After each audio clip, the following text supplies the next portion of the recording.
Ninfa Parreiras nasceu em uma cidade mineira que tem hoje pouco mais de 90 mil habitantes, em Itaúna, a 80 quilômetros de Belo Horizonte. Nunca esteve entre seus sonhos de criança e adolescente ser escritora.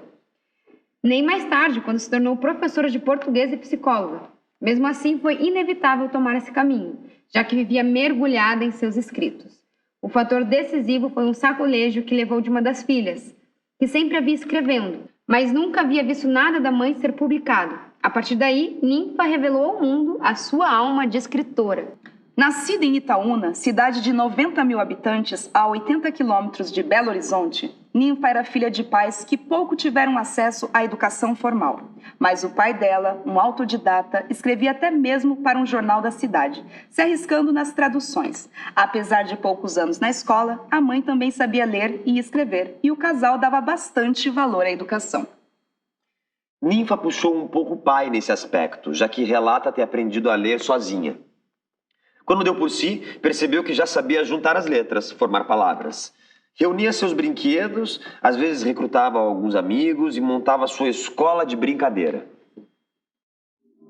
Eu preparava as aulas, usava recorte de jornal. Gostava muito disso. Quando eu fui para a alfabetização, já li e escrevi. Foi totalmente espontâneo. Não houve uma cobrança. É algo que foi muito natural para mim, salientou. A relação de Ninfa com a escrita começou a se intensificar no curso de letras. Ela iniciou a graduação na Universidade Federal de Minas Gerais e transferiu sua matrícula para se formar na Pontifícia Universidade Católica do Rio de Janeiro, a PUC. Nesse primeiro momento, nas cadeiras universitárias, pode-se dizer que ela desenvolveu um apreço às palavras.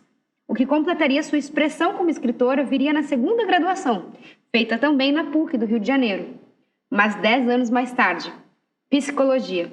Foi então que ela conseguiu unir seu amor às palavras com os sentimentos. A formação universitária de Ninfa também inclui um mestrado em literatura comparada pela Universidade de São Paulo, USP. Sua dissertação, cujo título é A Psicanálise do Brinquedo na Literatura para Crianças, demonstra o quanto a psicologia e o universo das letras dialogam na obra de Ninfa. Olha, a minha vida em rascunho é um labirinto. Eu mesma crio atalhos e me embolo com tudo.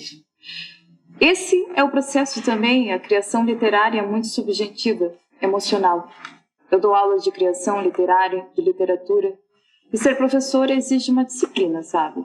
Mas com a criação literária não consigo. É caótico, professor. Logo depois que se formou em letras, ela arranjou seu primeiro trabalho na Fundação Nacional do Livro Infantil, FNLI. Trata-se da maior instituição dedicada à literatura para crianças do Brasil. Entre as atribuições da entidade estão fazer a indicação a cada 2 anos do representante brasileiro que vai concorrer ao prêmio Hans Christian Andersen, realizado pelo International Board on Books for Young People, filiado à Unesco.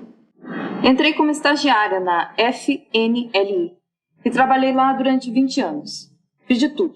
Montava exposições, elaborava pesquisas temáticas, pesquisas cronológicas. Me dediquei muito com isso. Lembrou?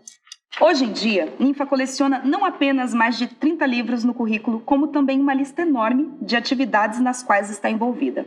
Além de ser professora e psicanalista, ela trabalha na Estação das Letras, na Fundação Cultural da Casa Lígia Bojunga e no Centro Educacional Anísio Teixeira, CEAT.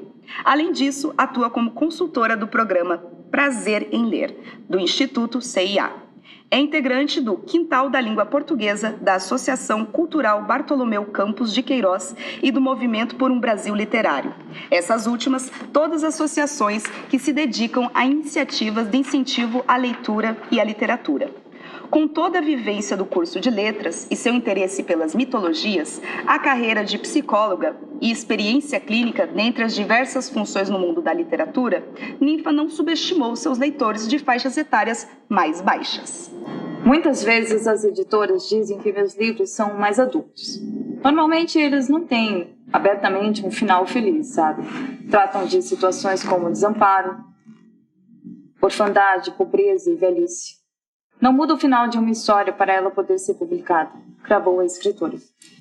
A professora psicanalista conclui também que as crianças lidam diariamente com situações pesadas e que, em grande parte dos casos, elas não contam com o diálogo sobre esses acontecimentos.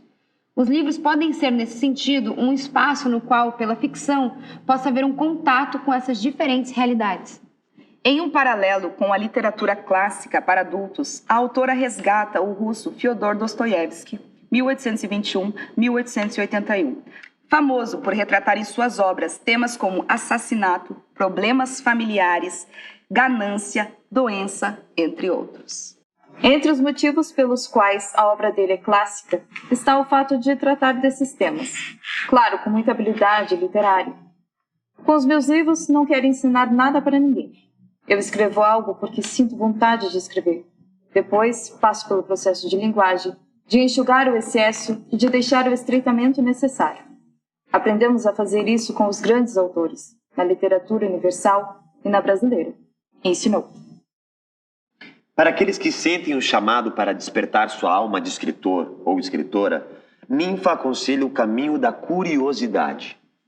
Pesquise, conheça autores, conheça livros, troque, fale sobre isso. Escreva sobre isso no Twitter, no Instagram, nos grupos de WhatsApp.